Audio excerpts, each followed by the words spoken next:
మూసీ సుందరీకరణ చేస్తావా, మూసీ పునర్జీవన్ చేస్తావా? What is that you are going to do? Please clarify. Is it ecological purification or aesthetic beautification? ఏం చేస్తారు మూసీలో మీరు? ప్యూరిఫికేషనా బ్యూటిఫికేషనా? ప్రజలకు చెప్పు. ప్యూరిఫికేషన్కు మేము సహకరిస్తాం. We are with you. We will support the government. If it is beautification, if it is lootification, if it is demolishing the houses, we will not support. We will not support. You please clarify. ఏం చేస్తావు అసలు మూసీలా? పునర్జీవమా, శుద్ధి చేయడమా, సుందరీకరణనా? ప్రజలకు స్పష్టత ఇవ్వాలని చెప్పి నేను ప్రభుత్వాన్ని కోరుతా ఉన్నాను.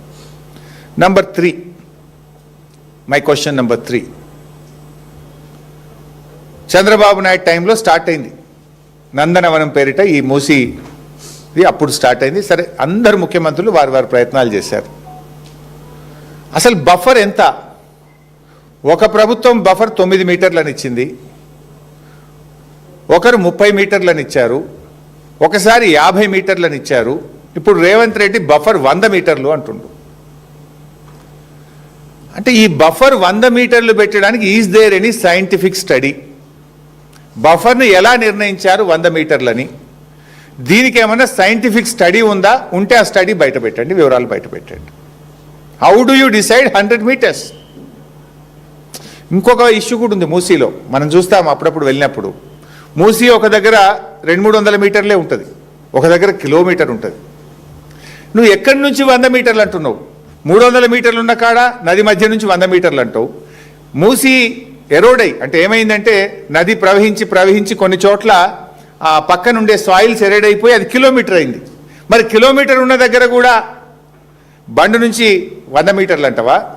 300 మీటర్లు ఉన్న దగ్గర కూడా బండు నుంచి 100 మీటర్లు అంటవా? అసలు ఆ 100 మీటర్లు ఎట్లా డిసైడ్ చేస్తావు? ఎక్కడి నుంచి డిసైడ్ చేస్తావు? ఫస్ట్ ఆఫ్ ఆల్ అసలు 9 మీటర్ల నుంచి 100 మీటర్లకు పెంచడానికి what is the scientific study? Analysis ఏందో చెప్పు, బేసిస్ ఏందో చెప్పు. అండ్ అది ఎలా కొలుస్తావు? మూసీ ఒక దగ్గర 300 ఉంది, ఒక దగ్గర కిలోమీటర్ ఉంది. How do you take that 100 meters? 300 అనే బేసిస్ తీసుకొని పోతే చాలా చోట్ల ఇండ్లు బచాయించిపోతాయి. మరి ఒక చోట కిలోమీటర్ ఉంది, కిలోమీటర్ ఉన్న దగ్గర కూడా ఆ బార్డర్ నుంచి 100 మీటర్లు డిసైడ్ చేస్తావా? How do you decide? Please clarify. This is number 3.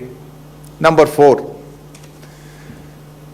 ఈ మూసీకి సంబంధించిన ఏదైనా ఒక నదిని మనము చేయాలనుకుంటే, ఒక ప్రాజెక్టు నిర్మించాలనుకుంటే ఒక 100 సంవత్సరాల డేటా తీసుకొని, అనాలిసిస్ తీసుకొని చేస్తూ ఉంటాం.